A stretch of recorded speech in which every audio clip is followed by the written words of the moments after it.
अस्सलाम वालेकुम dear candidates. आज हम हमारी फिज़िक्स क्लास को कंटिन्यू करेंगे और कंटिन्यू हम वहीं से करेंगे जहाँ पे हमने लास्ट टॉपिक छोड़ा था। And the last topic was law of conservation of momentum, क्योंकि इन टॉपिक्स को हमने अच्छे तरीके से पढ़ लिया था। न्यूटन्स लॉज को अभी हमने देख लिया था।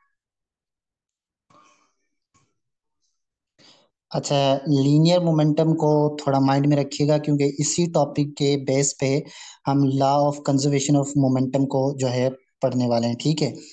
लीनियर मोमेंटम क्या होता है कि भाई कोई भी ऑब्जेक्ट जितनी भी मूवमेंट कर रहा है तो उसके अंदर क्वांटिटी ऑफ मोशन कितनी मौजूद है उसको हम मोमेंटम कहते हैं। ठीक है। मालूम कैसे करते हैं? P is equals to M we.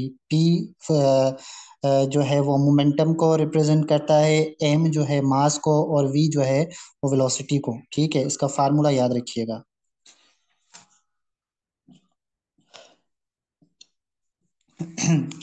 Ji dear candidates, तो यहाँ से हम स्टार्ट करेंगे हमारा आज का लेक्चर।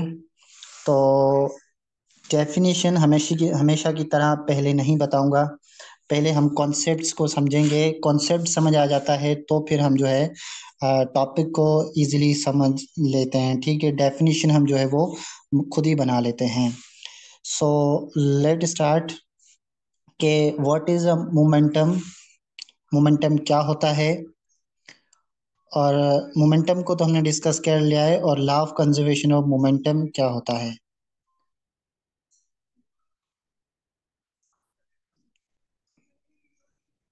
जी कैंडिडेट्स, यहाँ से हम स्टार्ट करने वाले थे। पिछली स्लाइड पे मैं रुक गया, सॉरी।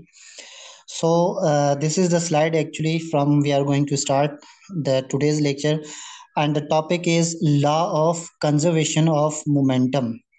अच्छा, फर्स्ट सबसे पहले हमें ये पता होना चाहिए कि what is the word conservation means.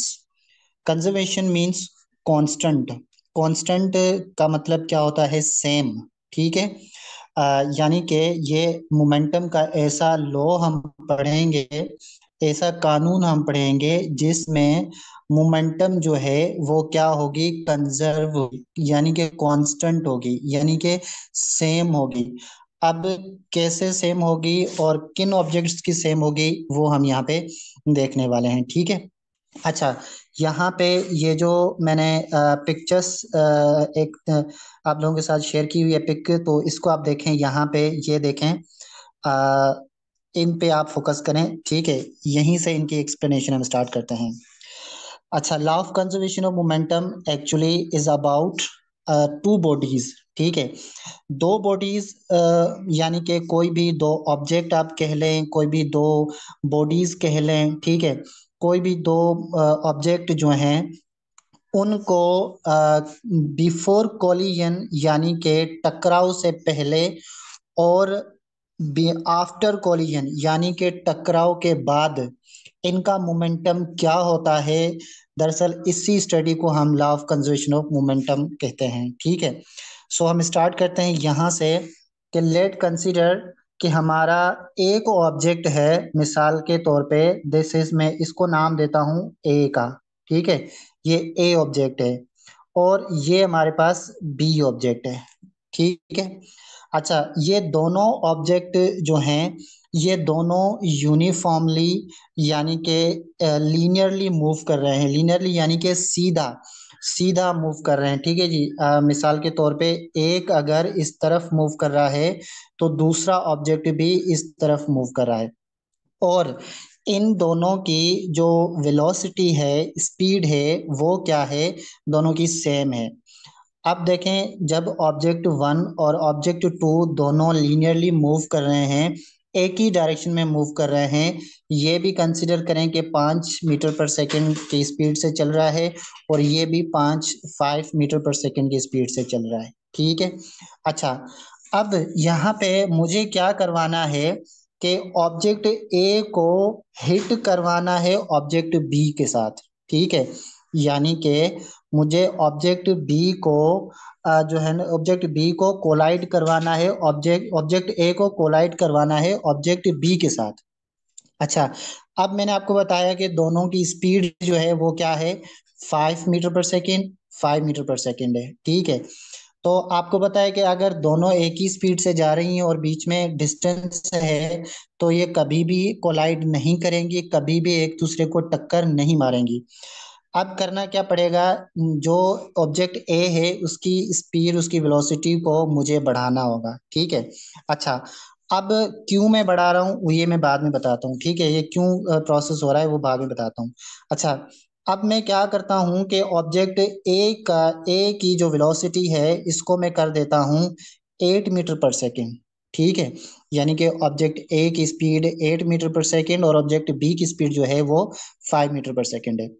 अच्छा, अब क्या होगा, जाहिरी बात है दोनों लीनियरली एक ही डायरेक्शन में मूव कर रहे थे, तो ऑब्जेक्ट ए जो है वो हिट करेगा ऑब्जेक्ट बी को, ठीक है। M1 वाला ऑब्जेक्ट ए है और M2 वाला ऑब्जेक्ट बी है, ठीक है। अच्छा, ये पहले जस्ट देखते जाएं कि हो क्या रहा है, ठीक है। अच्छा, अब जैसे ही इन दोनों की टक्कर हुई, ऑब्जेक्ट ए ने ऑब्जेक्ट बी को टक्कर मारी, इनकी कोलिजन हुई आपस में, ठीक है। कोलिजन के बाद क्या हुआ कि ऑब्जेक्ट ए जो है फिर अपनी सेम पोजीशन में आ जाता है और ऑब्जेक्शन और जो ऑब्जेक्ट बी है ये भी सेम अपनी पोजीशन पे चलना स्टार्ट कर देता है, ठीक है। अब इस पूरे प्रोसेस के दौरान जो है हम law of conservation of momentum को फाइंड करेंगे, ठीक है। अच्छा, अब हम एक काम ही करते हैं कि हमने कहा कि ये ऑब्जेक्ट ए है, ठीक है, और ये ऑब्जेक्ट बी है। सॉरी, ये थोड़ा, अच्छा, ये ऑब्जेक्ट ए है और ये ऑब्जेक्ट बी है, ठीक है। दोनों लीनियरली मूव कर रहे हैं, इनको टक्कर करवाई, ये ड्यूरिंग जो है कॉलिजन, कॉलिजन का मतलब टकराना, ठीक है। अच्छा, ये जो है वो टक्कर के बाद की जो है ये पिक्चर है, ठीक है। अच्छा, अब दोनों ऑब्जेक्ट जो है ये पहले बिफोर कोलिजन हम देखते हैं। अच्छा, जाहिरी बात है एक ऑब्जेक्ट मूव कर रहा है, ए ऑब्जेक्ट अगर मूव कर रहा है और वो क्या है, ऑब्जेक्ट है, तो ऑब्जेक्ट है कोई भी चीज है तो उसके अंदर कोई ना कोई मास तो मौजूद होगा, ठीक है, यानी कि M1। मैंने इसको M1 का नाम दिया, क्यों, क्योंकि ये ए ऑब्जेक्ट है, पहला ऑब्जेक्ट आप इसको डिस्कवर करें, ठीक है। अच्छा, अब ये एक मखसूस स्पीड के साथ जा रहा था, मखसूस वेलोसिटी के साथ जा रहा था, जिसको मैंने कहा था कि 5 मीटर पर सेकेंड की स्पीड से, ठीक है। तो उसकी स्पीड को मैंने यहाँ पे यू के साथ रिप्रेजेंट कर दिया है, ठीक है। यू का मतलब क्या होता है, इनिशियल वेलोसिटी, आप ये याद कर लें। यू का मतलब क्या होता है, इनिशियल वेलोसिटी, यानी कि पहले की वेलोसिटी जिस स्पीड से गाड़ी जा रही है, ठीक है, इसको हम क्या कहते हैं, यू, ठीक है। अच्छा, अब जाहिरी बात है ऑब्जेक्ट जो है उसके अंदर मास है जिसको हमने M1 कह दिया, ऑब्जेक्ट जो है वो एक मखसूस स्पीड के साथ जा रहा है, हमने इसको U1 कह दिया, ठीक है। इसी तरीके से भाई ऑब्जेक्ट बी मूव कर रहा है तो इसका भी मास है, तो ये M2 है, ठीक है। ऑब्जेक्ट बी है, दूसरा ऑब्जेक्ट है, तो मैंने इसको M2 कह दिया। और ये भी एक मखसूस स्पीड के साथ जो है ना वो चल रहा है 5 मीटर पर सेकेंड की स्पीड से, तो इसको मैंने U2 कह दिया, ठीक है। अच्छा, अब ये U1 U2 और ये M1 M2, ठीक है। एम मासेस को डिनोट करता है और यू जो है वो किसको, इनिशियल वेलोसिटी को, यानी कि इसकी जो पहली जो स्पीड है दोनों की, इसको जो है ये कर रहा है रिप्रेजेंट, ठीक है। अच्छा, अब फिर क्या हुआ कि दोनों ऑब्जेक्ट्स, अच्छा यहाँ पे हमने पढ़ा हुआ है कि भाई मोमेंटम को हम कैसे कैसे डिफाइन करते हैं, the product of mass and velocity, ठीक है। तो यहाँ पे ऑब्जेक्ट ए में देखे मास और यू यानी कि वेलोसिटी दोनों है यहाँ पे, तो यहाँ पे मैं ये कह सकता हूँ कि P is equals to M1 U1, ठीक है। यानी कि ऑब्जेक्ट ए का मोमेंटम क्या हो जाएगा हमारे पास, M1 U1, ठीक है। इसी तरीके से ऑब्जेक्ट टू का, बी का अगर मैं निकालूं तो फिर क्या, M2 U2, ठीक है। जस्ट आइएगा, कोई मसला नहीं है, आपको समझ आ जाएगा, ठीक है। अच्छा, फिर क्या हुआ? कोलिजन होगी दोनों ऑब्जेक्ट्स के बीच में। कोलिजन के बाद क्या हुआ? फिर क्या हुआ कि इनकी स्पीड में, वेलोसिटी में क्या हो गया? चेंज आ जाता है, ठीक है। अब हम देखेंगे आफ्टर कोलिजन। अच्छा, आफ्टर कोलिजन में अगर हम देखें तो भाई जाहिरी बात है, वही ऑब्जेक्ट में अगर मास है तो मैंने m1 लिखा हुआ है यहाँ पे, ठीक है। अच्छा, अब यहाँ पे वेलोसिटी को मैंने v1 के साथ रिप्रेजेंट किया हुआ है, ठीक है। v1 के साथ क्यों? v v का मतलब फाइनल वेलोसिटी। फाइनल वेलोसिटी यानी कि अब जो वेलोसिटी में चेंज आया है ना, जिस वेलोसिटी से अब ऑब्जेक्ट मूव कर रहा है, तो आप इसको फाइनल वेलोसिटी कहेंगे। पहली वेलोसिटी क्या थी? 5 मीटर पर सेकेंड। फिर मैंने एक ऑब्जेक्ट की 8 मीटर पर सेकेंड करके आगे वाले ऑब्जेक्ट को हिट करवाया था, ठीक है। ये फाइनल वेलोसिटी। यू का मतलब इनिशियल वेलोसिटी और वी का मतलब फाइनल वेलोसिटी, ठीक है। अच्छा, अब यहाँ पे ऑब्जेक्ट है, मूवमेंट कर रहा है, इसके अंदर मास भी है, वेलोसिटी भी है। तो भाई हम P is equals to M V को क्या बोलते हैं? मोमेंटम बोलते हैं, ठीक है। सेम इसी तरीके से ऑब्जेक्ट ए को मैं कहूंगा कि भाई P is equals to m1 v1 बोलूंगा, ठीक है। फिर अगर मैं ऑब्जेक्ट बी की बात करूं तो सेम क्या हो जाएगा? P is equals to m2v2 हो जाएगा, ठीक है। ये तो मैंने यहाँ पे ऐसे लिख दिया, ये मैंने यहाँ पे सफाई से लिखा हुआ है। चलें एक काम ही करते हैं कि ऑब्जेक्ट की बिफोर कॉलिजन और आफ्टर कॉलिजन में इनके मूवमेंट को हम जो है ना वो सेपरेट सेपरेट लिख लेते हैं, ठीक है। अब यहाँ पे आप साइड में देखें, ये रहा movement of body A before collision. क्या? Momentum of body A before collision. क्या? ये देखिए मैंने क्या लिखा है? m1u1, यानी कि इस बॉडी का मोमेंटम मैंने यहाँ पे लिखा है। क्या लिखा है? m1u1, ठीक है। अच्छा, फिर same as it is momentum of a body B before collision. Before collision इनका मोमेंटम क्या हो जाएगा?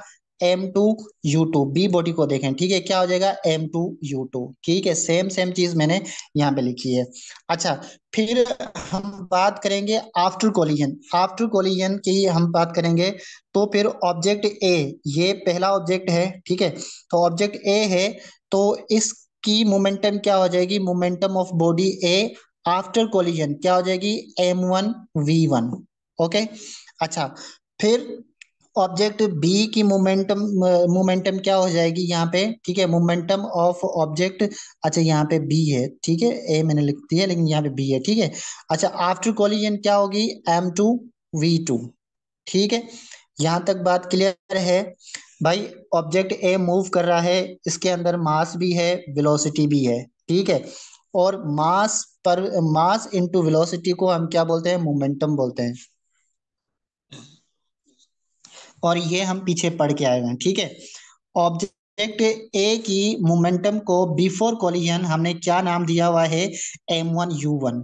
यू किसको रिप्रेजेंट कर रहा है? इनिशियल वेलोसिटी को, ठीक है।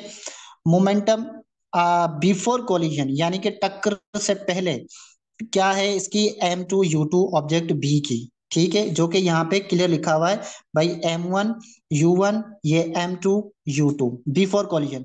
फिर आफ्टर कोलिजन अगर हम आए तो देखें m1v1, m1v1, और फिर ऑब्जेक्ट बी को अगर हम देखें तो m2v2। फर्क क्या है कि यहाँ पे u इस्तेमाल किया हुआ है और यहाँ पे v। u का मतलब क्या है? इनिशियल वेलोसिटी, यानी कि शुरू वाली जो वेलोसिटी है वो वाली, ठीक है। और v का मतलब क्या है? Final velocity. अब टक्कर के बाद किस वेलोसिटी के साथ ऑब्जेक्ट जो है वो मूव कर रहा है, तो इस वेलोसिटी को हम क्या कहेंगे? फाइनल वेलोसिटी कहेंगे, ठीक है। तो हमने सारे ऑब्जेक्ट्स का मोमेंटम जो है वो यहाँ पे हमने लिख लिया।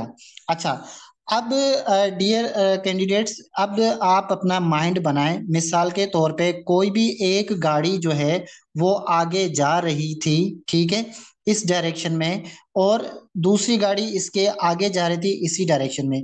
पिछली वाली गाड़ी ने जो है वो चल के आगे वाली गाड़ी को हिट किया इसने।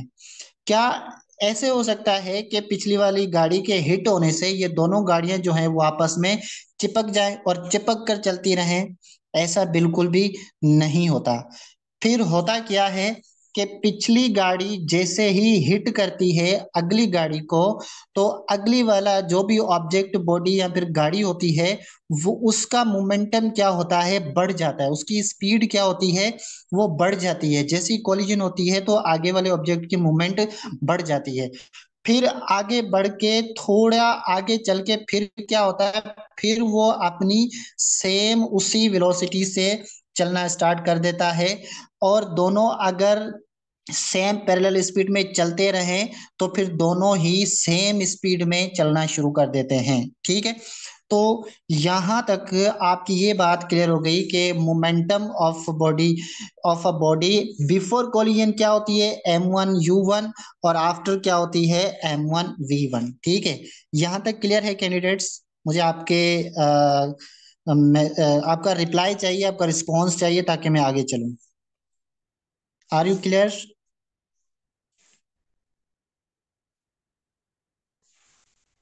Yes sir, okay. चलें जी। अच्छा, अब हम अब क्या है कि यहाँ तक हमने डिस्कस कर लिया कि मोमेंटम जो है वो दो बॉडीज का क्या होता है, वो हमने यहाँ तक देख लिया। ठीक है, अब हम जो है वो इक्वेशन ड्राइव करने जा रहे हैं मोमेंटम की। तो अब यहाँ पे आप देखें, हमने पढ़ा था, हमने क्या पढ़ा था कि rate of change of velocity, sorry, rate of change of momentum of a body is given by। ठीक है, अच्छा, rate of change of momentum जो है वो हमें कैसे दिया हुआ होता है, वो ऐसे हमें गिवन होता है कि rate of change of momentum कैसे। अच्छा, हमने मोमेंटम का जो फार्मूला हमने ड्राइव किया था वो क्या किया था हमने, P is equals to M V. ठीक है, ये हमने जो है ड्राइव किया हुआ था। अच्छा, अब यहाँ पे हम जो है देखने वाले हैं कि rate of change of momentum का फार्मूला अगर मैं आपको दिखा दूं तो आपके माइंड में आ जाए, वो क्या था। इम्पल्स का फार्मूला हमने पढ़ा था, ये था। ठीक है जी, rate of change of momentum क्या है, फोर्स की डेफिनेशन हमने पढ़ी थी। यहाँ तक यहाँ पे आप ये देखें ताकि आपको रिमाइंड हो जाए, ये वाला फार्मूला क्या है, rate of change of momentum is called force. हमने फोर्स की डेफिनेशन क्या पढ़ी थी, हमने rate of change of momentum upon time. ये कब पढ़ी थी, जब हम momentum in terms of Newton's law of second motion को हम देख रहे थे। ठीक है, अच्छा, अब यही फार्मूला, डोंट वरी अभी समझ आ जाएगा। ठीक है, यही फार्मूला मैंने यहाँ पे अप्लाई किया है। यानी कि कहने का मतलब ये कि फोर्स का एक फार्मूला हमने क्या पढ़ा था न्यूटन लॉ ऑफ मोशन में, F is equals to M है, जो कि फेमस फार्मूला है। एक फार्मूला हमने ये पढ़ा हुआ है, ठीक है, F is equals to M है। और दूसरा फार्मूला फोर्स का हमने मोमेंटम में कौन सा पढ़ा था, हमने ये पढ़ा था कि भाई F is equals to change in momentum upon time. ये हमने फार्मूला पढ़ा था। ठीक है, अब यहाँ पे हम इस वाले फार्मूले को जो है ना यूज करके डेरिवेशन बनाएंगे। ठीक है, अच्छा, अब कैसे, अब हम इसको ऐसे यूज करेंगे कि यहाँ पे देखिए मैंने क्या लिखा हुआ है, एफ ए टू बी, यानी कि जब ऑब्जेक्ट ए जो है वो बी ऑब्जेक्ट को हिट करता है। ठीक है, जब एक ऑब्जेक्ट बी ऑब्जेक्ट को हिट करता है यानी कि, तो फिर बी ऑब्जेक्ट में क्या चेंजिंग आती है। ठीक है, यानी कि जब ए ऑब्जेक्ट, एक दो ऑब्जेक्ट थे, ए ऑब्जेक्ट बी ऑब्जेक्ट को जब हिट करता है तो बी ऑब्जेक्ट के मोमेंटम में क्या चेंज आता है, इसको हम देखेंगे। ठीक है, अच्छा, यहाँ पे एफ ए टू बी जो मैंने लिखा है ना, इसको आप ऐसे भी लिख सकते हैं, एफ यहाँ पे ए छोटा सा, ठीक है, ए टू बी ऐसे हम लिखते हैं। तो स्लाइड में ऑप्शन नहीं आ रहा था तो फिर मैंने ऐसे लिख दिया ए टू बी, यानी कि ए और ए का जो फोर्स था, ठीक है जी, बी पर पड़ी तो उसमें क्या चेंजिंग आई, उसमें चेंजिंग ये वाली आ गई, कौन सी, डेल्टा पी अपॉन टी। ठीक है, अच्छा, अब यहाँ पे डेल्टा को अगर हम देखें, कंफ्यूज बिल्कुल मत होइएगा, अच्छा, अब हम यहाँ पे डेल्टा को अगर हम देखें, डेल्टा पी, तो डेल्टा का मतलब क्या होता है? चेंज। चेंज हम कैसे फाइंड करते हैं? हमेशा याद रखिएगा, चेंज किसी भी बॉडी में जब भी चेंज आता है तो हम कैसे फाइंड करते हैं? हम ऐसे फाइंड करते हैं कि उसकी फाइनल वैल्यू में से इनिशियल वैल्यू को माइनस करते हैं। ठीक है, अब कैसे? ये डेल्टा पी है, तो डेल्टा पी को हम कैसे फाइंड करेंगे? इज इक्वल्स टू, नीचे लिखता हूं, ठीक है, final velocity minus initial final momentum, फिर इनिशियल मोमेंटम को। ठीक है, ये जो मैंने यहाँ पे लिखा हुआ है। ठीक है, तो चेंज हमेशा, अगर आपको पूछा जाए कि भाई चेंज इन वेलोसिटी बताएं, तो फिर आप कैसे बताएंगे?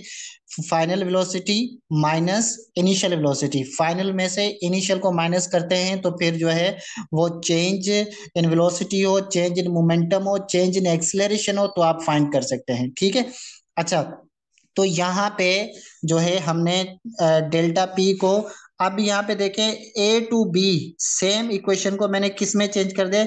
ये जो डेल्टा पी लिखा हुआ है ना, इसकी जगह पे मैंने क्या लिख दिया? पी एफ माइनस पी आई, यानी कि फाइनल मोमेंटम में से इनिशियल मोमेंटम को माइनस करवाया है। ठीक है, अपॉन टी, यानी कि टाइम, ये सेम जो इसके नीचे टाइम जो आ रहा है वो सेम मैंने यहाँ पे लिखा हुआ है। ठीक है, ये क्वेश्चन समझ आ रही है? यहाँ पे हम फार्मूला यूज कर रहे हैं, कौन सा फार्मूला यूज कर रहे हैं? फोर्स का फार्मूला यूज कर रहे हैं, जो कि है डेल्टा पी, यानी कि मोमेंटम अपॉन टाइम। ठीक है, फिर ये जो डेल्टा पी है ना, मोमेंटम, चेंज इन मोमेंटम को हम फाइंड कैसे करते हैं? कि भाई पी एफ, यानी कि फाइनल मोमेंटम में से इनिशियल मोमेंटम को हम जो है वो माइनस करते हैं, तो फिर हमें क्या मिल जाता है? हमें चेंज इन मोमेंटम हमें मिल जाता है। ठीक है, सेम इसी तरीके से मैंने, ये टी तो ऑलरेडी यहाँ पर है, तो यहाँ पे जो डेल्टा पी है ना, डेल्टा पी की जगह पे मैंने final momentum minus initial momentum को यहाँ पे लिखा, और अपॉन में मैंने यहाँ पे टी लिखा। ठीक है, ये यहाँ तक आपको क्लियर हो जाना चाहिए। अच्छा, उसके बाद फिर हमें पता है, हमने अभी पढ़ा है, अभी नहीं बल्कि हमने मोमेंटम टॉपिक में पढ़ा था कि पी जो है, पी यानी कि मोमेंटम जो है वो किसके बराबर होती है? वो सर एम वी के बराबर होती है, यानी कि मास और वॉल्यूम के बराबर होती है। ठीक है, मोमेंटम का फार्मूला क्या है? Mass into volume, sorry, mass into velocity, ये हमने पढ़ा हुआ है। ठीक है, अच्छा, अब हम क्या करेंगे पता है? यहाँ पे और यहाँ पे हम चेंजिंग करने वाले हैं। क्या? क्यों? क्योंकि यहाँ पे जो P है ना, ये है मोमेंटम, और मोमेंटम जो है वो किसके इक्वल है? मास इनटू वेलोसिटी के इक्वल है। तो जहां जहां P है ना, वहां वहां अब हम क्या पुट करने वाले हैं? एम और वी पुट करने वाले हैं। ठीक है, वैल्यूज पुट करने वाले हैं। अच्छा, अब कैसे? अब देखिए यहाँ पे सेम मैंने लिखा है एफ ए टू बी, अभी हम ए टू बी का ही जो है ना वो पढ़ रहे हैं। ठीक है, अच्छा, अब जो है हम यहाँ पे पी एफ, यहाँ पे क्या लिखा हुआ है? पी एफ, एफ का मतलब फाइनल मोमेंटम। अच्छा, अभी पीछे हम पढ़ के आए हुए हैं कि फाइनल जो मोमेंटम है, फाइनल मोमेंटम को हमने यानी कि टक्कर के बाद कैसे डिनोट किया था? एम टू वी टू के साथ डिनोट किया था। याद नहीं आ रहा तो मैं दिखा देता हूं आपको।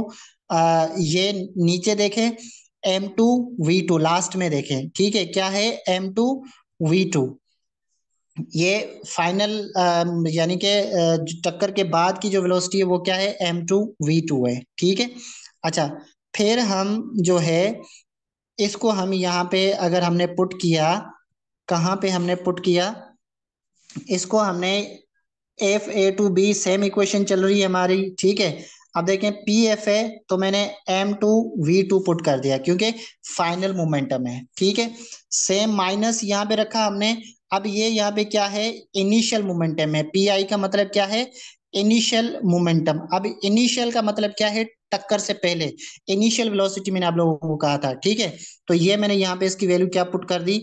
M two U two upon T. ठीक है, अपॉन टी का मतलब क्या है? ये पूरी टी जो है ना, ये पूरी इक्वेशन के नीचे ऐसे आ रहा है, टी आ रहा है। ठीक है, तो यहाँ तक ये जो है हमने इक्वेशन वन को फाइंड किया। वो कैसे फाइंड किया कि जब ऑब्जेक्ट ए ने ऑब्जेक्ट बी को हिट किया तो बी के मोमेंटम में क्या चेंज आया, तो वो चेंज ये आ गया। ठीक है, m2v2 minus m2u2 upon T. ये हमारी फर्स्ट इक्वेशन जो है यहां तक बन जाती है। अगेन अब हम क्या करेंगे भाई। अच्छा, अगर ए की, हाँ, इनिशियल जो है वो m1u1 होगा जी। अच्छा, अच्छा, अब जो रेट ऑफ, अच्छा, अब जब बी के मोमेंटम में चेंज आया, ए ने बी को हिट किया, तो अब जाहिर बात है कि ए के मोमेंटम में भी चेंज आएगा क्योंकि उसने उसको हिट किया है। ठीक है, जो Newton third law of motion हमने पढ़ा था, वो कौन क्या था कि every action has a reaction equal in magnitude but opposite in reaction. ठीक है, जाहिरी बात है, ए ने जब बी को हिट किया तो बी ने भी ए पर फोर्स अप्लाई करी होगी। ठीक है, अब बी ने जो ए पे फोर्स अप्लाई करी तो ए के मोमेंटम में चेंज जो है वो आया होगा। अब ए के मोमेंटम में चेंज क्या आया, अब इसको हम देखेंगे। ठीक है, सेम यहाँ पे मैं क्या लिख रहा हूँ, फोर्स, कौन सी फोर्स यूज कर रहे हैं, वही हम फोर्स यूज कर रहे हैं। फोर्स का फार्मूला क्या है, F is to delta P upon T. ये वाला फार्मूला हम यूज कर रहे हैं फोर्स का। ठीक है, क्योंकि अब बात मोमेंटम की हो रही है इसीलिए। अच्छा, अब बी टू ए, यानी कि बी ने ए पे जो फोर्स लगाया तो फिर क्या इसके मोमेंटम में चेंज आया, same delta P upon T. ठीक है, अच्छा, फिर डेल्टा पी जो है इसको हमने जब फाइंड किया तो फिर हमारे पास क्या आ जाता है, P F minus P I आ जाता है। ठीक है, पी एफ का मतलब क्या होता है, फाइनल मोमेंटम, और पी आई का मतलब क्या हो जाता है, इनिशियल मोमेंटम आ जाता है। ठीक है, अच्छा, अब यहाँ पे हम क्या करेंगे, सेम एज इट इज भाई, यहाँ पे मुझे डेल्टा पी जो है ना वो हटाना है। इसकी जगह पे मैं क्या लिखूंगा, delta P F minus P आई। क्यों, क्योंकि जब भी किसी का चेंज हमें फाइंड करना होता है तो फिर फाइनल में से इनिशियल को हम माइनस करते हैं। ठीक है, अच्छा, तो मैंने यहाँ पे क्या किया, डेल्टा पी को हटाया और डेल्टा पी की जगह पे मैंने final momentum minus initial momentum को पुट किया। ठीक है, अपॉन में टी जो है ना वो सबके अपॉन में है, यहाँ पे मैंने इसे स्लैश में दिया हुआ है टी, तो ये मतलब सबके अपॉन में आ रहा है। ठीक है, अच्छा, सेम फर्स्ट इक्वेशन की तरह पी जो है हमें पता है कि मोमेंटम जो है वो किसके बराबर होती है, एम वी के बराबर होती है। ठीक है, तो फिर अब हम क्या करेंगे, पी को हटा के वहां पे क्या लिखेंगे, एम वी लिखेंगे। ठीक है, सेम इस इक्वेशन को आप देखें तो मैंने क्या किया, बी टू ए में, अब देखें मैंने यहाँ पे m1 v1, क्यों v1, ये जो बात हो रही है वो आफ्टर कोलिजन की हो रही है। ठीक है, कोलिजन के बाद ए पर जो है ना वो क्या इफेक्ट पड़ा, तो ये हो गया हमारा फाइनल वेलोसिटी की हम बात करेंगे। तो m1v1 ये माइनस सेम यहाँ पे आ गया, और ये m1u1, ठीक है, अपॉन टी। तो ये जो है हमारे पास क्या आ जाएगा, अच्छा, यहाँ पे ये m1v1 और m2 सॉरी यहाँ पे आ जाएगा m2v2 हो जाएगा। ठीक है, ये थोड़ा यहाँ पे मिस्टेक हो गई है, m2u2 हो जाएगा। ये इक्वेशन टू हमारे पास बन जाती है। ठीक है, यहाँ पे हमने क्या सीखा, हमने सीखा कि ए बॉडी ने बॉडी बी पर जब जो है ना हिट किया तो बी में क्या चेंज आया, और जब ए ने बी को हिट किया तो जाहिर बात है बी ने भी ए को हिट किया होगा। ठीक है, इसने भी फोर्स अप्लाई करी होगी, तो फिर बी का ए पर क्या इफेक्ट आया। तो इक्वेशन ए यहाँ पे बनी और इक्वेशन टू जो है ना यहाँ पे ये हमारे पास बन गई। यहाँ तक क्लियर है।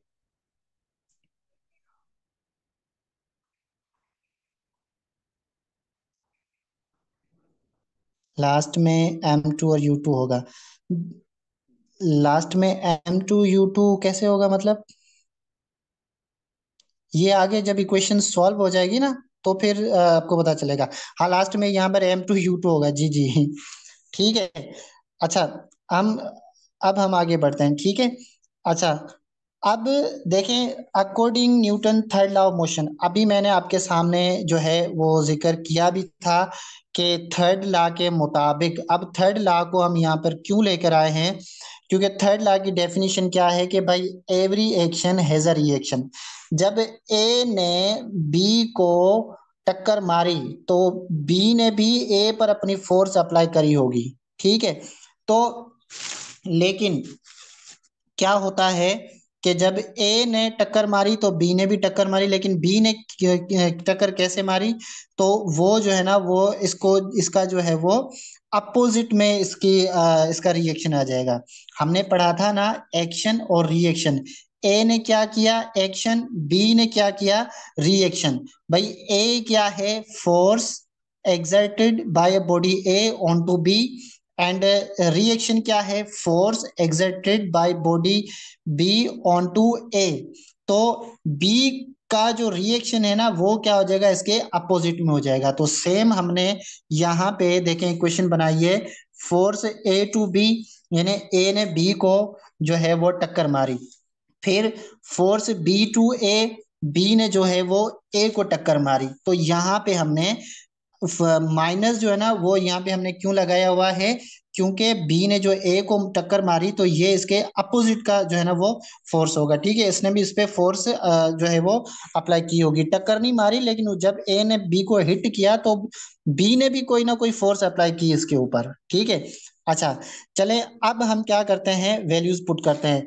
अब देखें force A to B, force A to B जो हमने फाइंड की अभी इक्वेशन वन, वो क्या हमने फाइंड की, इक्वेशन वन हमने, इक्वेशन वन जो है वो हमने ये फाइंड की बी पर क्या असर पड़ा था, ठीक है। इक्वेशन वन ये आप देख लें यहाँ पे। अब हम क्या करेंगे, फोर्स ए पर हम जो है वो ये ये इक्वेशन हम पुट करेंगे, ठीक है जी। इक्वेशन वन क्या है, M two V two minus M two U two upon T, ठीक है। अच्छा ये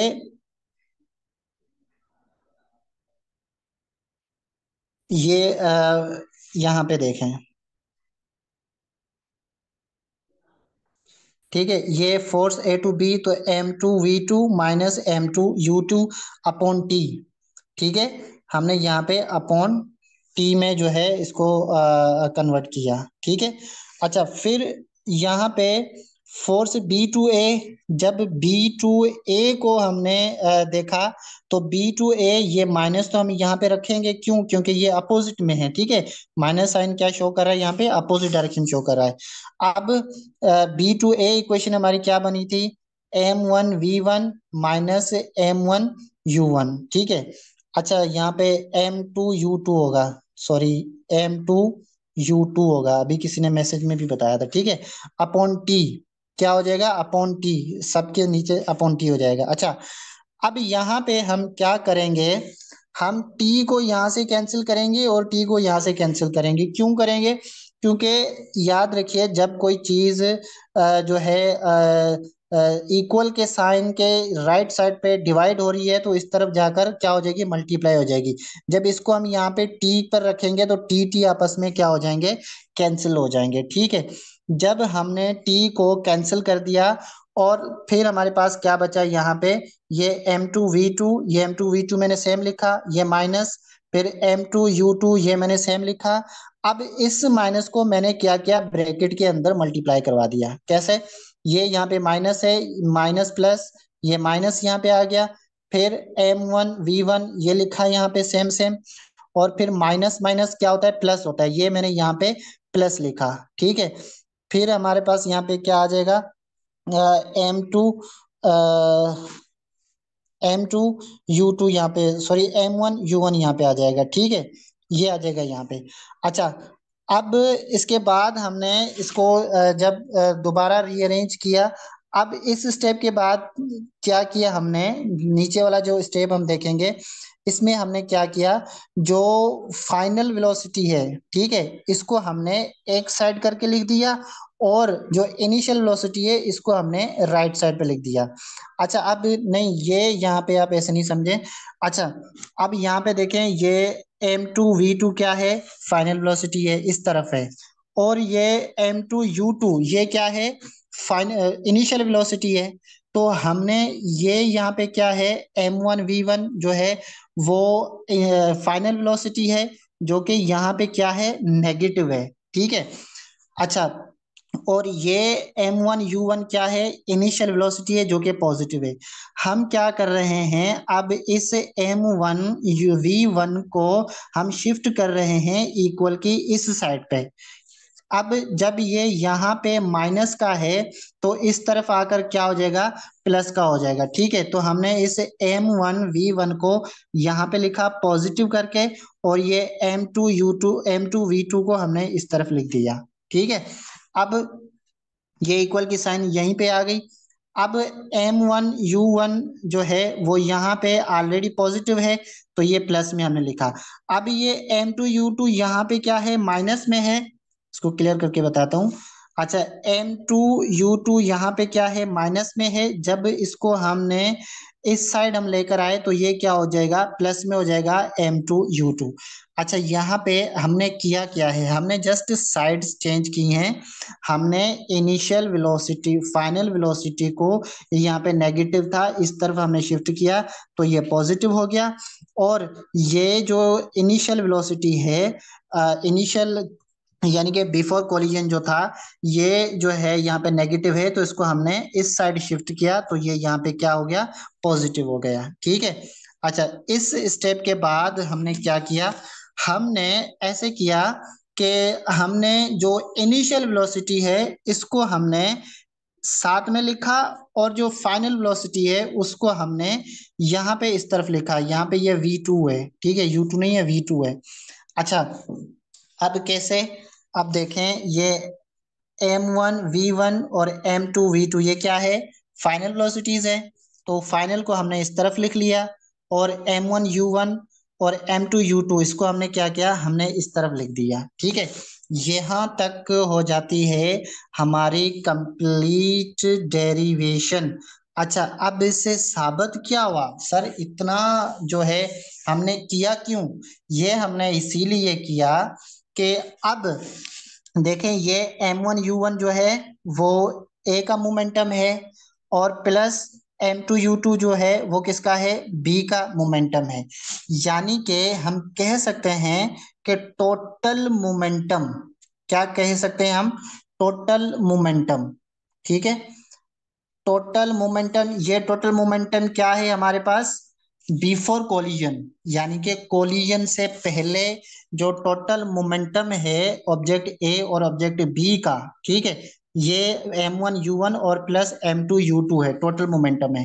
अच्छा, फिर जब हम बात करें m1v1 और m2v2 का, v2 की बात करें, तो ये क्या है, तो फिर यही सेम क्या बात आ जाएगी, टोटल मोमेंटम आ जाएगी। क्या, टोटल मोमेंटम किसकी, ऑब्जेक्ट ए और ऑब्जेक्ट बी। भाई m1v1 किसकी है, ए की है, और प्लस ऑब्जेक्ट m2v2 किसकी है, ऑब्जेक्ट बी की है। ठीक है, तो m1v1 प्लस m2u2 यानी कि टोटल मोमेंटम आफ्टर कोलिजन। अच्छा, जो ब्लू से मैंने लिखा है वो बिफोर कोलिजन है, यानी कि टोटल मोमेंटम बिफोर कोलिजन, और ये टोटल मोमेंटम आफ्टर कोलिजन। अच्छा, यहाँ पर साबित क्या हो रहा है, साबित ये हो रहा है कि सर जो momentum, total momentum before collision है, वही टोटल मोमेंटम आफ्टर कोलिजन है। यानी कि ऑब्जेक्ट जो हैं वो सेम फिर उसी वेलोसिटी में चलना शुरू कर देंगे, उसी अपनी स्पीड में चलना शुरू कर देंगे जिस स्पीड में वो स्टार्ट में मूव कर रहे थे। ठीक है, यानी कि अब मैं आपको यहाँ पे इसकी डेफिनेशन बताता हूँ कि law of conservation of momentum को आप डिफाइन कैसे करेंगे। ठीक है। अच्छा, यहाँ पे एक वर्ड यूज होगा, दैट विल बी आइसोलेटेड। ठीक है, आइसोलेटेड सिस्टम वर्ड को मैं यूज करूंगा, तो आइसोलेटेड एक ऐसे सिस्टम को कहते हैं जिस सिस्टम में कोई भी एक्सटर्नल फोर्स अप्लाई ना की गई हो, तो ऐसे सिस्टम को हम क्या कहते हैं, आइसोलेटेड सिस्टम कहते हैं। ठीक है। तो ये वर्ड मैं यहाँ पे यूज करने जा रहा हूँ तो डेफिनेशन में, अब आप डेफिनेशन को देखेंगे, आपको डेफिनेशन जो है वो क्लियर याद हो जाएगी। डेफिनेशन मैंने यहाँ पे लिखी हुई थी पहले, ये देखें, आप पढ़ें डेफिनेशन को। आप क्या लिखा हुआ है, total momentum of an isolated system before and after collision remain constant. Remain constant का मतलब क्या हुआ कि सेम रहेगा, ठीक है। Total momentum of an isolated system, isolated system अभी मैंने आपको बताया कि आइसोलेटेड सिस्टम किसको कहते हैं, जिसमें कोई भी एक्सटर्नल फोर्स जो है ना वो एक्ट ना करे, तो ऐसे सिस्टम को आइसोलेटेड सिस्टम कहते हैं। यानी कि अगर दो बॉडीज आपस में कोलाइड कर रही हैं तो उन्हीं का अपना ही फोर्स होगा, बाकी कोई थर्ड फोर्स इन पर अप्लाई ना की जाए, ठीक है। तो ऐसे सिस्टम को हम आइसोलेटेड सिस्टम कहते हैं। तो क्या हुआ, before and after collision remain constant, ठीक है। यानी कि फिर ऑब्जेक्ट जो है वो उसी स्पीड में चलना स्टार्ट कर देंगे। अच्छा, मैंने यहाँ पे आइसोलेटेड सिस्टम की डेफिनेशन लिखी भी है आप लोगों के लिए, ठीक है। A system in which no external forces acts is such system is called isolated system, ठीक है। यानी कि ए ऑब्जेक्ट और बी ऑब्जेक्ट के आपस में कोलिजन हो रही है, तो कोई थर्ड फोर्स जो है ना वो इंटरफेयर ना करे, तो ऐसे सिस्टम को हम क्या कहते हैं, आइसोलेटेड सिस्टम कहते हैं। तो law of conservation of momentum को आप फाइनली ऐसे डिफाइन कर सकते हैं कि sir, the total momentum of an isolated system before and after remain constant, remain same, remain conserve, ऐसे भी आप बोल सकते हैं। आई होप कि आपका law of conservation of momentum की डेरिवेशन और इसका कॉन्सेप्ट जो है ना वो आपको क्लियर हो चुका होगा, और अगर नहीं भी हुआ है तो फिर एक बार दोबारा लेक्चर देख लीजिएगा, तो फिर आपको दोबारा जो है ना ये क्लियर हो जाएगा इंशाल्लाह। अच्छा, अब हम मूव करते हैं हमारे नेक्स्ट टॉपिक के पास। That topic is motion in two dimension. अच्छा, motion in two dimension is ये एक बहुत ही लेंथी टॉपिक है। इसमें जो है हम बाकी के टॉपिक जो है वो बाद में डिस्कस करेंगे, लेकिन इस टॉपिक को हम इस लेक्चर में ही डिस्कस करते हैं। अच्छा, now we will discuss motion in two dimension. Motion two dimension में क्या होता है।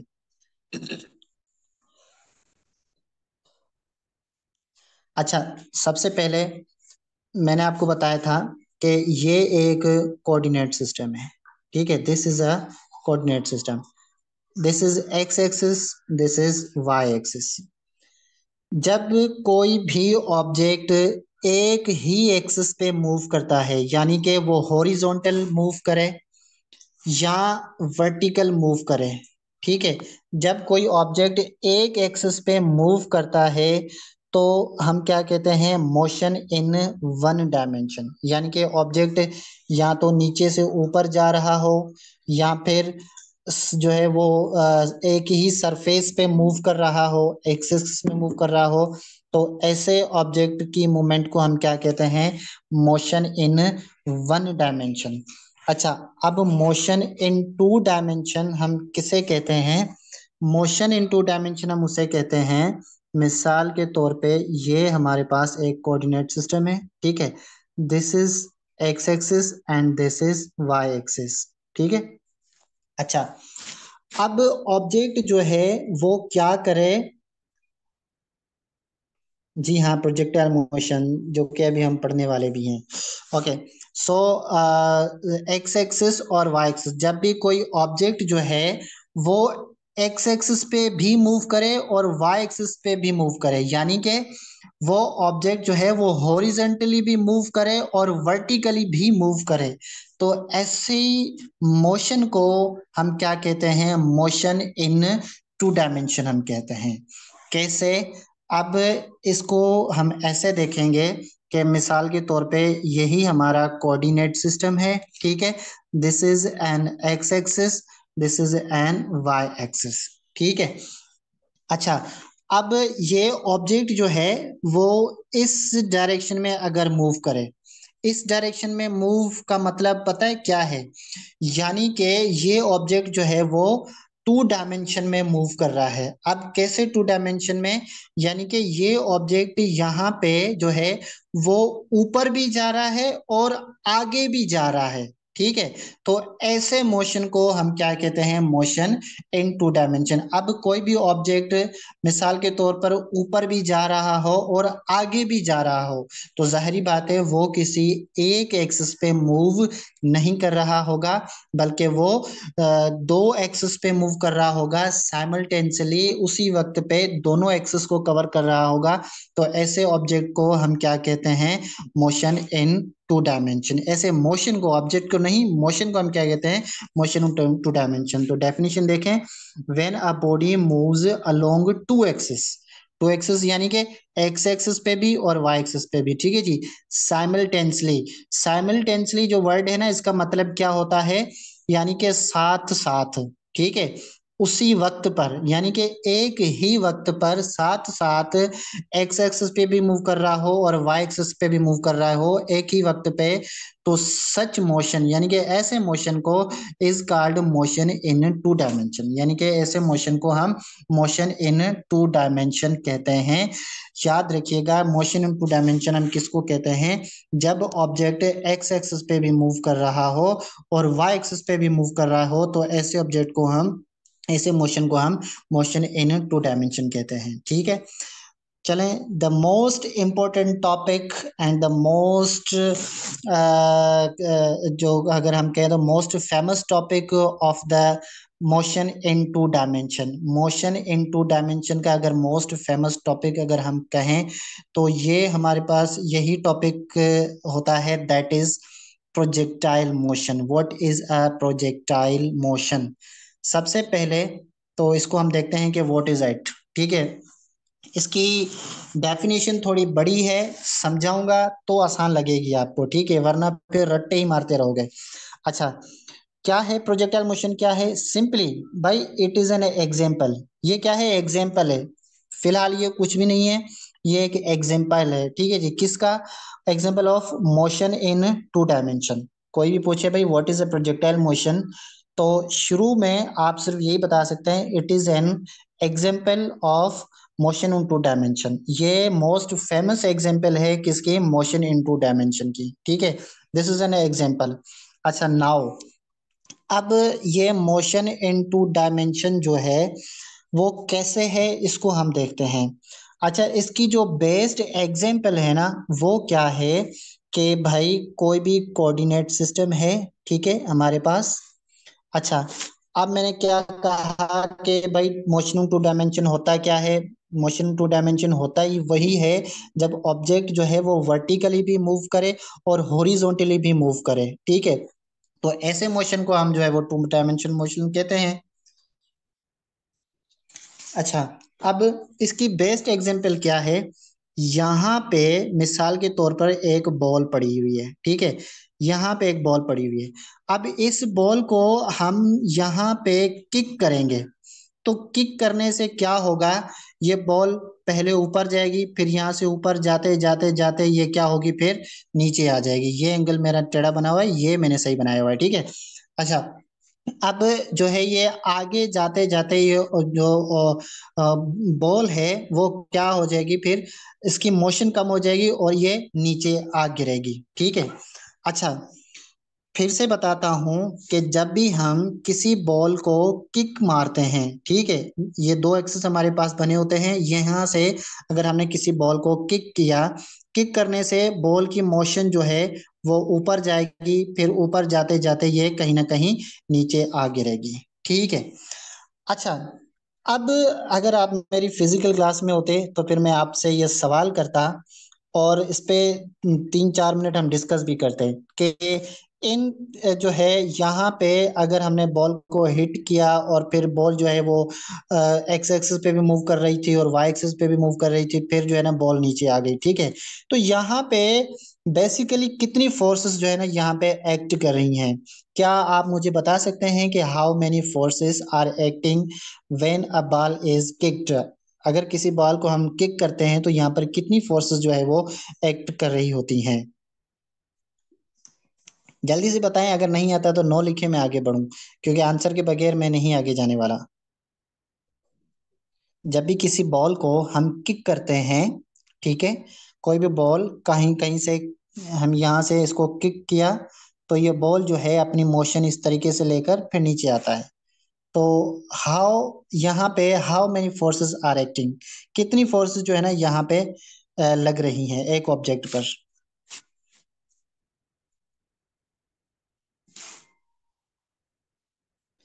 ग्रेविटी एंड असां जेको असां फोर्स लगायो, ठीक है। एक फोर्स ग्रेविटी, वेरी गुड, बहुत ही जबरदस्त जवाब।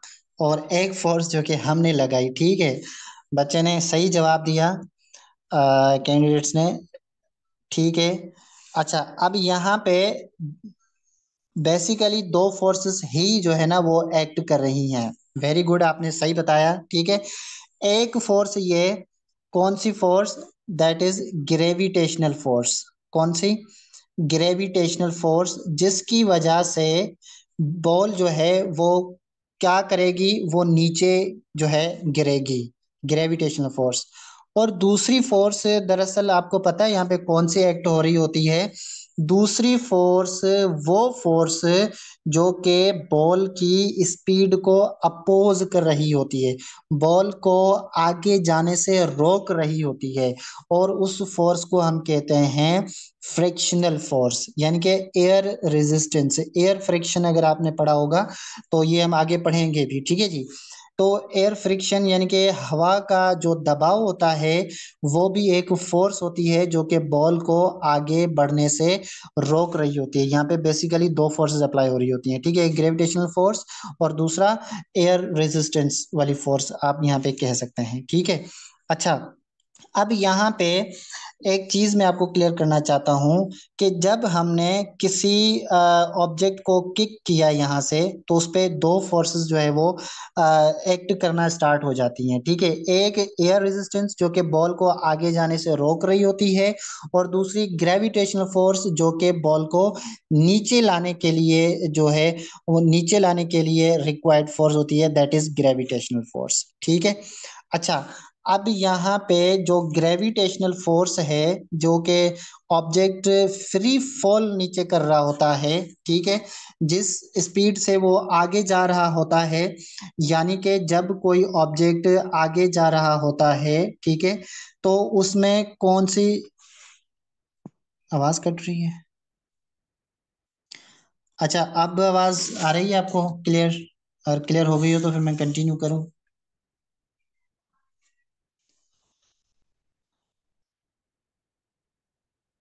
ओके।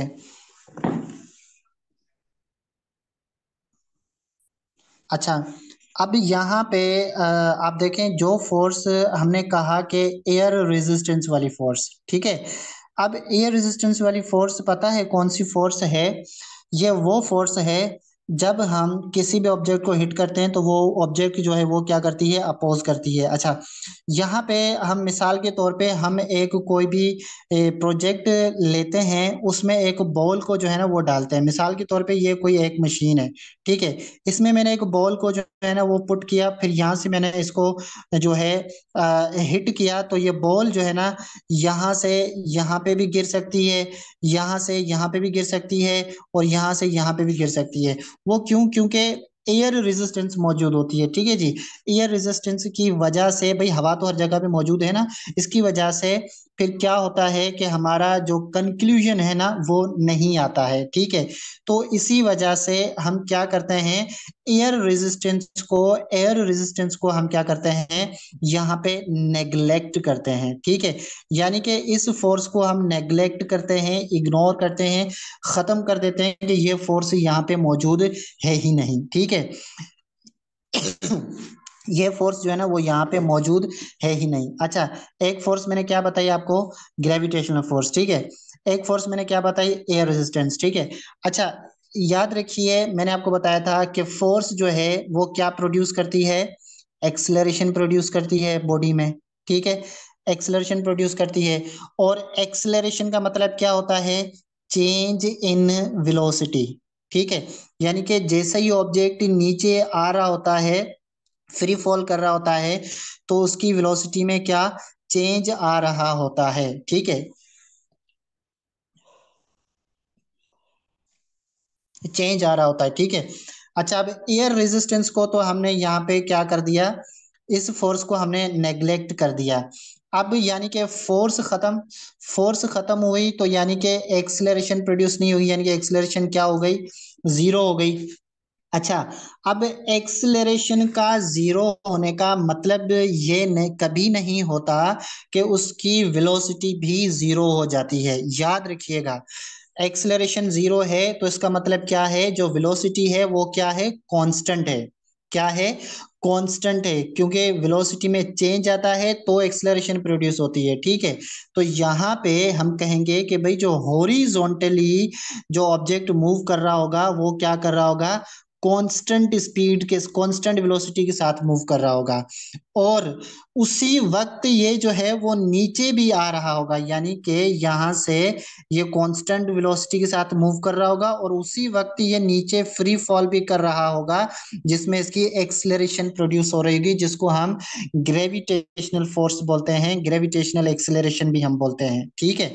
तो यहाँ पे अब हम इसकी डेफिनेशन देखते हैं कि भाई प्रोजेक्टाइल मोशन हम ऐसे मोशन को बोलते हैं, याद रखिएगा, कि जो कि भाई कांस्टेंट हॉरिजॉन्टली कांस्टेंट वेलोसिटी के मूव उसके साथ मूव करेगा और उसी वक्त जो है ना वो फ्री फॉल भी कर रहा होगा, ठीक है।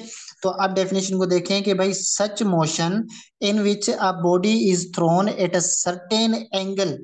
अच्छा, सर्टेन एंगल के साथ हम इस बॉडी को जो है ना वो लॉन्च करेंगे, उसको हिट करेंगे, उसको जो है थ्रो करेंगे। एंगल का मतलब क्या है कि यहाँ पे जो मैंने थीटा बनाया हुआ है ना, यहाँ पे एंगल बनना जरूरी है, ठीक है। और एंगल क्या होना चाहिए, एंगल जो है वो greater than zero and less than 90। याद रखिएगा, 90 से एंगल कम होना चाहिए और जीरो से एंगल बड़ा होना चाहिए। जीरो एंगल होगा तो फिर पैरेलल हॉरिजॉन्टली हो जाएगा, फिर तो मोशन होगा ही नहीं, वो सॉरी प्रोजेक्टिल मोशन होगा ही नहीं, ठीक है। तो फिर अगर हम ऑब्जेक्ट को ग्रेटर एंगल से, जीरो से ग्रेटर एंगल से हम हिट करेंगे तो ही इसका प्रोजेक्टाइल जो है ना वो मोशन बनेगा। अच्छा, ये इसकी कंडीशन है, ठीक है। In such a way it moves with constant horizontal velocity. अभी मैंने आपको क्या कहा कि ये हॉरिजॉन्टली जो है वो क्या मूव करेगा, कांस्टेंट वेलोसिटी के साथ मूव करेगा। And at the same time it moves freely under the action of gravity, ठीक है। And at the same time it moves freely under the action of gravity is called projectile motion. यानी कि object जो है वो constant velocity के साथ horizontally move करेगा, यानी कि आगे जो जा रहा होगा वो कांस्टेंट वेलोसिटी के साथ जा रहा होगा, और जो नीचे आ रहा होगा तो फ्री फॉल जो है वो कर रहा होगा under the action of gravity. Gravity की वजह से जो है ना वो ऑब्जेक्ट नीचे आ रहा होगा। हमने यहाँ पे एयर रेजिस्टेंस को नेग्लेक्ट किया, हमने खत्म किया। क्या हम यहाँ पे ग्रेविटी को भी नेग्लेक्ट करें? नहीं, हम नहीं कर सकते। क्यों? क्योंकि ग्रेविटी को अगर नेग्लेक्ट करेंगे तो इसका मतलब क्या हुआ, ऑब्जेक्ट जो है वो जैसे ही हिट हुआ ये ऊपर जाता रहेगा और ये ऊपर ही मूव करता रहेगा हमेशा के लिए। क्या ये नीचे नहीं आएगा? नीचे लाने के लिए जो फोर्स रिक्वायर्ड है दैट इज ग्रेविटेशनल फोर्स, ठीक है। तो अब हम कह सकते हैं कि ऑब्जेक्ट जो है वो हॉरिजॉन्टली कांस्टेंट वेलोसिटी के साथ एंड उसी टाइम पे जो है सेम टाइम पे साइमल्टेनियसली हम यहाँ पे कह सकते हैं कि at the same time it moves freely under the action of gravity, ठीक है, इज कॉल्ड प्रोजेक्टाइल मोशन। तो ये आपको यहाँ पे क्लियर हो चुका होगा कि प्रोजेक्टाइल मोशन हम किसको कहते हैं। भाई जब ऑब्जेक्ट को हम हिट करते हैं सर्टेन एंगल से और वो इस तरीके से मूव करे कि वो हॉरिजॉन्टली कांस्टेंट वेलोसिटी के साथ मूव करे, वेलोसिटी में कोई भी चेंज ना आए, और freely under the action of gravity जो है ना उसी वक्त वो नीचे भी आ रहा होता है, तो ऐसे मोशन को हम प्रोजेक्टाइल मोशन कहते हैं। अच्छा, यहाँ पे एक और बात। अच्छा, अब जब ऑब्जेक्ट को हमने यहाँ से हिट किया, ठीक है, जैसे ही हिट किया तो उसने यहाँ से यहाँ तक एक जो है पाथ फॉलो किया। क्या इसने एक पाथ फॉलो किया, एक रास्ते के मुताबिक होते हुए जो है ना ये नीचे आया। तो इस पाथ को जो है हम क्या कहते हैं, ट्रेजेक्टरी पाथ। याद रखिएगा, इस पाथ को हम क्या कहते हैं? Trajectory path. यानी कि हम ऐसे कह सकते हैं कि path followed by a projectile motion is called trajectory path. ठीक है जी। Path followed by a projectile is called trajectory path. ये जो पाथ है ना, इसको हम ट्रेजेक्टरी पाथ कहते हैं। अच्छा, अब ये जो है ना, ये शेप जो बनी है ना, इस शेप को हम बोलते हैं पैराबोलिक। ठीक है जी, पैराबोला आपने सुना हुआ होगा। ठीक है, इस शेप को हम बोलते हैं parabola, which is in parabolic shape. A path followed by an path followed by a projectile is called trajectory, which is in parabolic shape, जो कि पैराबोलिक शेप में है। ये शायद मैंने आगे लिखा भी हुआ है। ठीक है। अच्छा, इसकी एग्जांपल्स को अगर हम देखें, तो प्रोजेक्टाइल मोशन की एग्जांपल को अगर हम देखें, तो ये हमारे पास आ जाती हैं। Same, that is a football kicked bye a player. जब एक प्लेयर जो है ना, वो फुटबॉल को किक करता है। ठीक है, ये पिक भी आपके सामने लगी हुई है। ठीक है, इस पिक्चर को देख लें। जब कोई फुटबॉल एक बॉल को यहाँ से हिट करता है, तो ये भी प्रोजेक्टाइल मोशन की एक एग्जांपल होती है। ठीक है। A missile is shot from a gun. जब किसी गन से, ये जो ना हमारी फोर्सेस यूज करती हैं, किसी भी गन जो है, मिसाइल को किसी भी गन से जब फायर किया जाता है, तो ये भी जो है ना, वो एक प्रोजेक्टाइल मोशन की जो है ना, मोशन इन टू डायमेंशन के फार्मूले पर जो है ना, इस चीज को शूट करते हैं, ताकि जो ऑब्जेक्ट है वो टारगेट पे जाके गिरे। ये प्रोजेक्टाइल मोशन इसकी बेस्ट एग्जांपल है। ठीक है। अच्छा, third example is an object is throne from a certain height. जब किसी ऑब्जेक्ट को हम सर्टेन हाइट से फेंकते हैं ना, तो इसको भी हम क्या कहते हैं? इसको भी हम कहते हैं कि it is a projectile motion. अच्छा, सर्टेन हाइट का मतलब क्या है? मिसाल के तौर पे, ये एक हाइट है। ठीक है, यहाँ से लेके यहाँ तक। यहाँ पे फॉर एग्जांपल कोई भी एक ऑब्जेक्ट पड़ा है, इस ऑब्जेक्ट को हम यहाँ से ऐसे फेंकते हैं, पहले ऐसे हॉरिजॉन्टल, और फिर ये ऑब्जेक्ट जो है ना, वो नीचे आता है। यानी कि आगे जाके फिर कोई ऑब्जेक्ट नीचे आता है, तो इसको हम बोलते हैं an object thrown from a certain height. तो इसको हम क्या कहेंगे? ये इसको भी हम जो है प्रोजेक्टाइल मोशन की एग्जांपल में इंक्लूड करते हैं। तो आई होप कि आज के जो दो टॉपिक थे हमारे, projectile motion and law of conservation of momentum, जो है वो आपको समझ में आ चुके होंगे।